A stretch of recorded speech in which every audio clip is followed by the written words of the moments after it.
प्रणाम। नमन है उस अनादि अनंत अजन्मा अविनाशी चेतना को जिसे हम शिव कहते हैं। नमन है उस महादेव को जो सृष्टि के आरंभ से पहले भी थे और सृष्टि के अंत के बाद भी रहेंगे।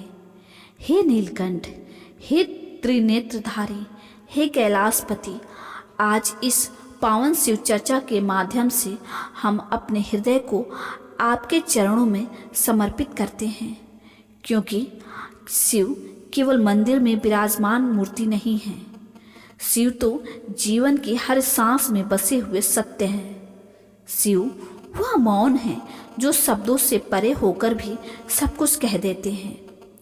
मनुष्य जब इस संसार में जन्म लेता है तो वह खाली हाथ आता है, लेकिन मन में असंख्य इच्छाओं का बोझ लेकर चलता है।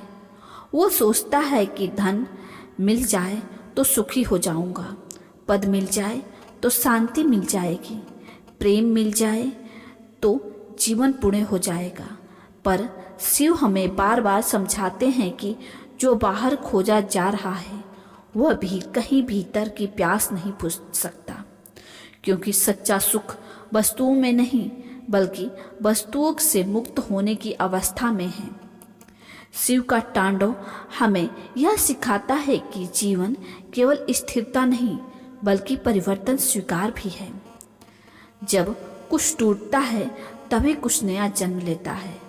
जैसे शिव ने विष पान कर संसार को बचाया, वैसे ही जीवन में कई बार हमें विष का सामना कड़वे सत्य को गले लगाना पड़ता है, ताकि हमारा परिवार, हमारा समाज, हमारा कर्तव्य सुरक्षित रह सके।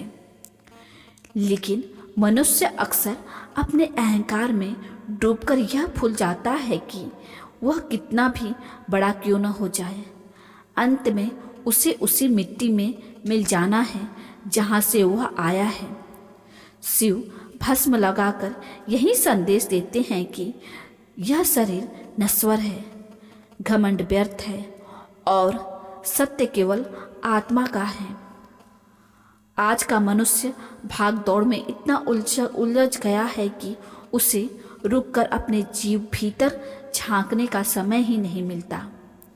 वह दिन रात मोबाइल, पैसा, रिश्ते, तनाव और तुलना में जाल में फंस रहता है और फिर कहता है कि उसे शांति ही नहीं मिलती। लेकिन शिव कहते हैं कि शांति कहीं बाहर नहीं, शांति तो तुम्हारे भीतर है। बस तुम्हें अपने मन के कैलाश पर बैठकर उसे देखना सीखना होगा। जैसे गंगा शिव की जटाओं में समाकर भी बहती रहती है, वैसे ही जीवन की समस्याएं भी आती रहेंगी। पर यदि मन स्थिर हो जाए तो कोई समस्या हमें डुबो नहीं सकती। शिव का तीसरा नेत्र हमें यह सिखाता है कि केवल आंखों में नहीं बल्कि विवेक से देखो, क्योंकि जब विवेक जागता है तभी अज्ञान का नाश होता है। जीवन में दुख आता है तो मनुष्य शिकायत करता है, सुख आता है तो अहंकार करता है, लेकिन शिव समान भाव सिखाते हैं।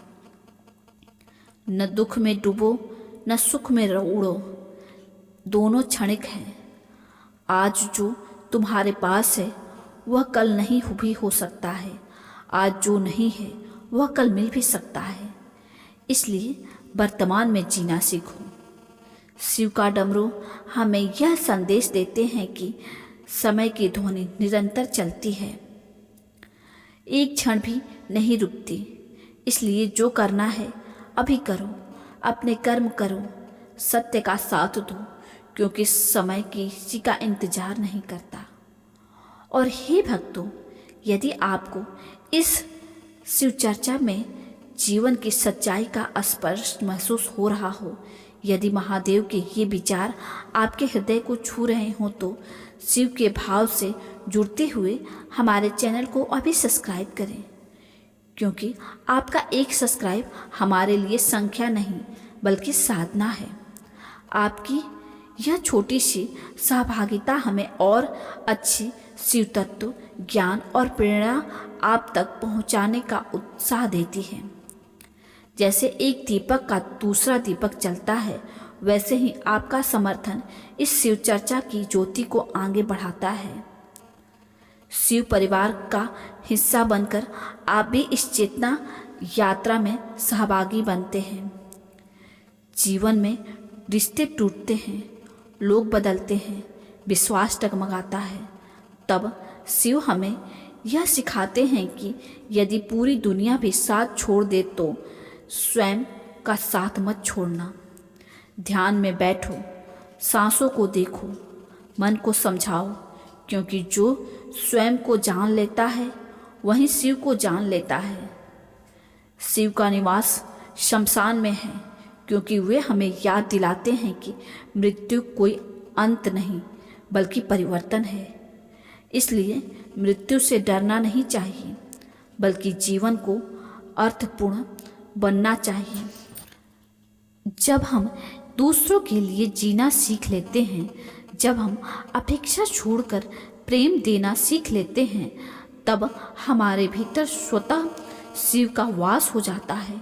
और अंत में, हे महादेव, हमें इतना विवेक देना कि हम सत्य के मार्ग पर चल सकें, इतना धैर्य देना कि हम कठिन समय में भी टूटे नहीं, और इतना प्रेम देना कि हम हर प्राणी में आपको देख सकें। यही शिव चर्चा का सार है, यही जीवन की सच्चाई है, और यही शिव तत्व है। तो एक बार हमारे साथ प्रेम से बोल दीजिए, हर हर महादेव। बोलो बोल बम।